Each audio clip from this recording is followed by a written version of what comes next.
Standing at the airport, hugging my boyfriend goodbye, I was crying and shaking.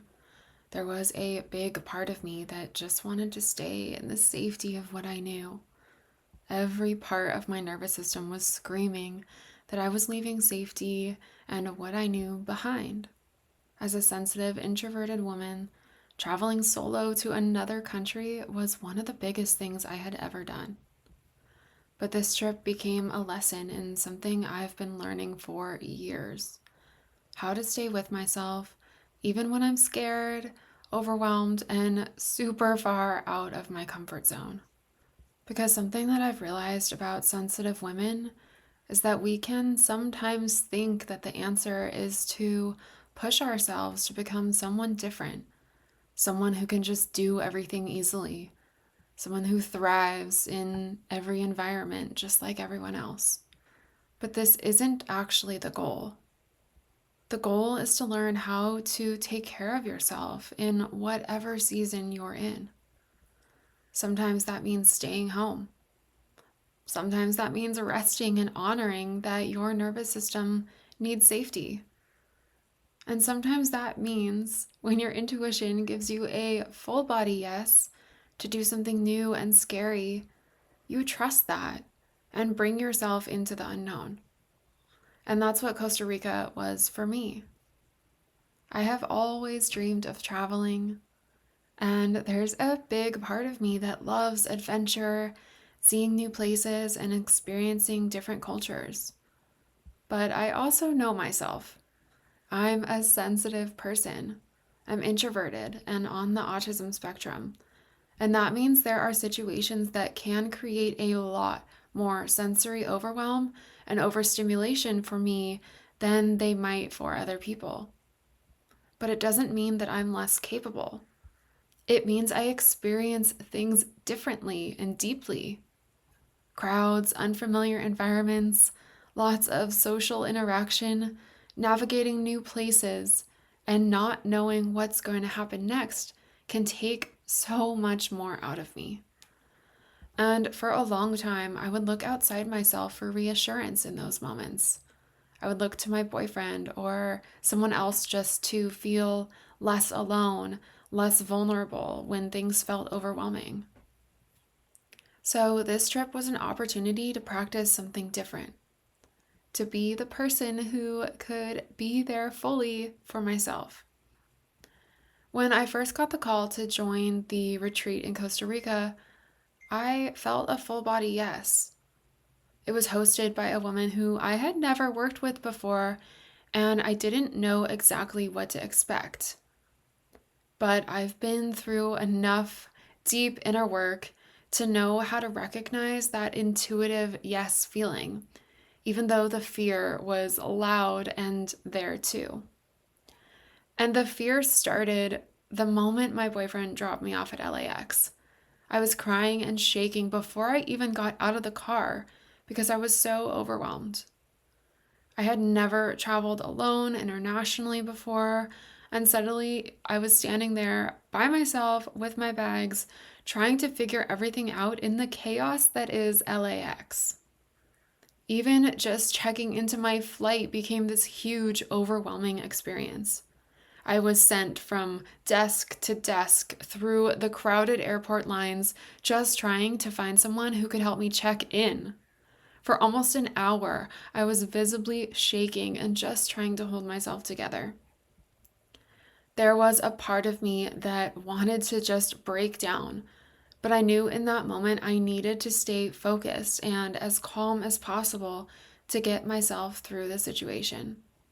So I stayed with myself, spoke up for myself repeatedly, and just focused on the next step. And I got through it. And then something really beautifully human happened. On the flight, I ended up accidentally becoming friends with the couple sitting next to me. And we played Uno and card games at 30,000 feet. And that small moment of genuine human connection reminded me that even when I feel alone, I'm not actually alone and I can take care of myself. When I arrived to Costa Rica, I knew what I needed to do. I needed to get through customs and find my shuttle to get to my hotel. But walking out of the airport was intense. It was dark and late, and there were taxi drivers everywhere shouting at me if I needed a taxi. I was exhausted after a long travel day, and I was alone in a country that I had never been to before and didn't speak their language.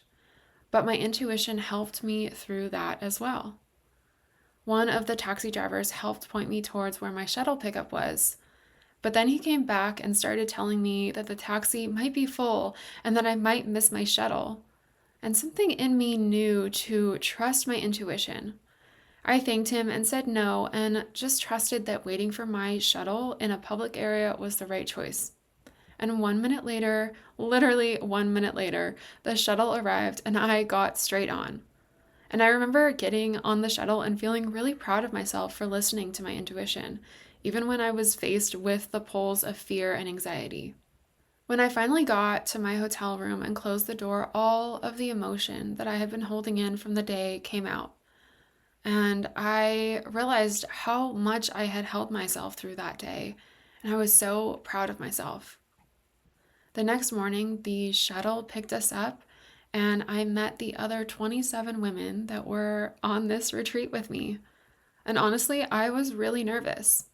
I have often struggled in large groups of women, or anyone for that matter, because I don't always naturally socialize the way that other people do.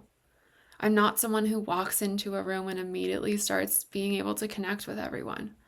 I'm quieter and observant, and I need more time. And in the past, I have felt this pressure to adapt myself. If everyone was socializing, I felt like I should force myself to socialize too. Or if everyone was going to something or staying up late, that I should too. And on the first night when we arrived at the retreat center, and everyone was sitting in the dining hall, I heard this inner voice say inside of me, "Get up and go talk to people. They're going to think that you're being rude or antisocial." But instead of listening to that old voice, I listened to the other part of me that said, "No, I'm exhausted and overwhelmed, and I just want to sit here with my tea and enjoy the view of the jungle." I had also started my period on my travel day, so physically I was already struggling and in pain. And sure enough, sitting there drinking my tea, I naturally found myself in multiple authentic conversations. This showed me that I can stay with myself and be true to who I am and what I need, even in moments where that looks different from everyone else. And throughout the trip, these types of experiences showed me that I can be the more quiet one or the one who needs more alone time. I can be a little bit of a lone wolf when that is what actually takes care of me. And ironically, when I stopped trying to force connection, I found more authentic connection. The conversations I had came more naturally and felt far more genuine than any forced conversation would have. Because it wasn't me trying to perform being social. It was me just being me. That night, as I went to sleep, and the next morning when I woke up, my heart was racing and burning. And at first, I thought it was just the anxiety from being somewhere new. But then I realized that it was actually probably altitude adjustment, because we were staying on the tallest mountain in Costa Rica, around 9,000 feet, and I basically live at sea level. So last night, as I was falling asleep, I had my heart like racing. And I thought that it was probably just being in a new place, sharing a cabin with two new people. And maybe it was that. I also noticed like I went to bed really early because I was so tired. They stayed up, went in the hot tub. And I noticed when they came in and the door opened, my heart like jumped and was racing. So it's probably a little bit of that. But then I also was just realizing I last night had a little like dizziness, like almost like being on a boat, but just for like a second or two. That happened a couple times. And I was realizing this morning and looking it up, and yesterday we went from San Jose, Costa Rica, so we were about, I looked it up, is about 4,000 feet elevation, to being here is a little over 9,000 feet above sea level elevation.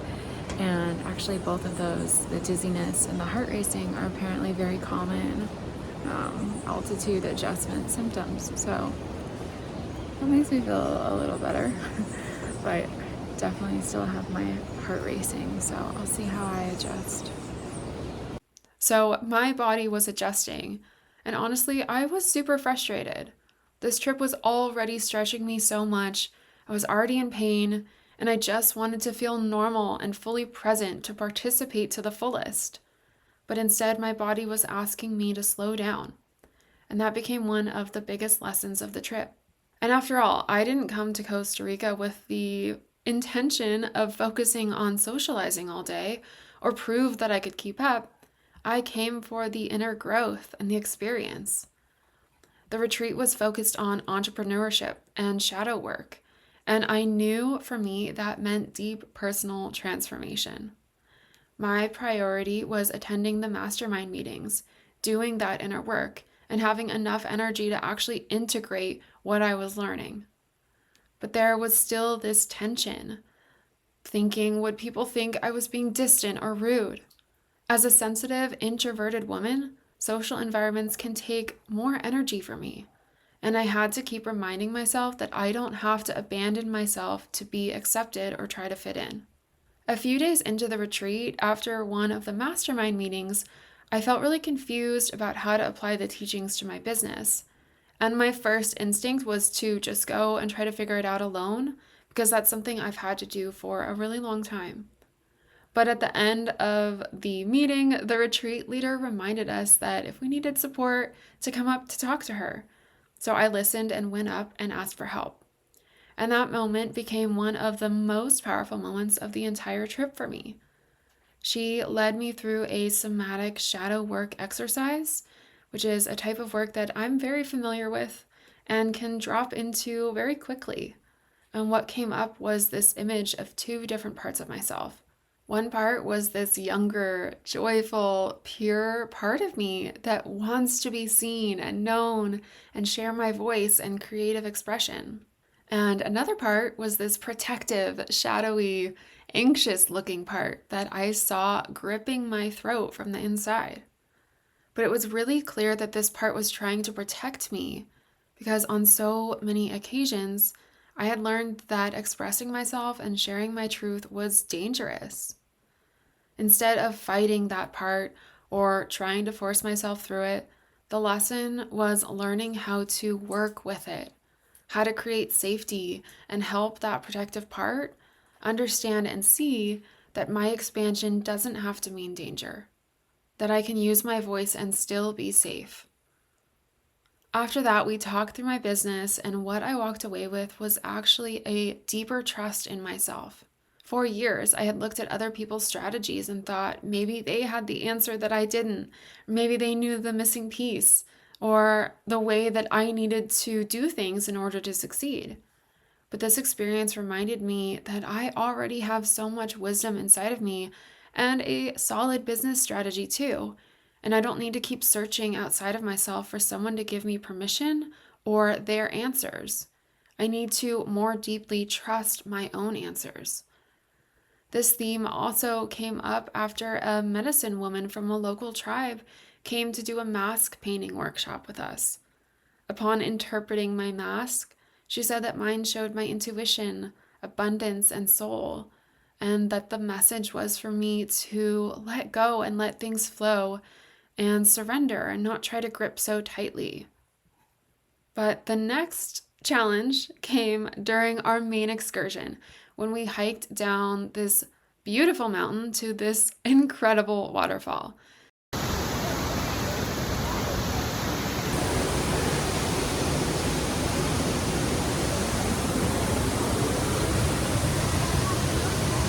And honestly, it would have been a really difficult hike even if I was at 100%. And I was probably at like 50% max. But I knew that I didn't want to come all the way to Costa Rica and miss this experience. So I just listened to my body the entire way and moved at my own pace and stopped worrying about what I looked like or what other people thought. And it was such a beautiful experience. With all these lessons and the retreat coming to an end soon, it came to a really powerful turning point. At the end of the retreat, I was invited into another high ticket mastermind. But this time I had a completely different response than what I had had in the past. In the past, I felt so pulled by the idea that someone else had the answer or knew the way, that maybe that was the thing that would finally help everything work better. But this time I could see the pattern so clearly. I knew that I didn't need another container to tell me what to do or someone else to create that momentum or accountability for me. I knew I wanted to take the activation from this experience and just integrate it in my own way that was right for me. So I said no, and that was a huge moment of self trust and breaking patterns of self abandonment in even deeper ways. The funny thing is, I went to Costa Rica thinking I was challenging myself by doing something big, but the deeper challenge was allowing myself to be exactly where I was and stay with myself all along the way. And there's one last challenge I'll share with you in a minute. Because even when my energy was depleted and I wasn't participating the way I thought I should, I realized it was safe to allow myself to take rest and be different when that means choosing myself over anything else. It was difficult though and awkward at times because the women on this retreat were also different from what I expected. I don't know what I really expected, but they were adventurous and traveled so often and had lots of energy. They were also genuine and kind. And sometimes I noticed myself comparing myself and wishing I had that same go, go, go energy. But this trip showed me that I can appreciate adventure without needing to build a life that is only adventure.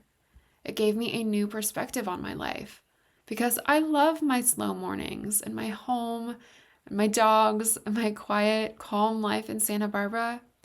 And I also love knowing that when my intuition calls me somewhere, I can trust myself enough to say yes and go. I want to keep expanding my capacity for adventure and keep letting myself experience more of the world. But I get to do it in my own way, at my own pace.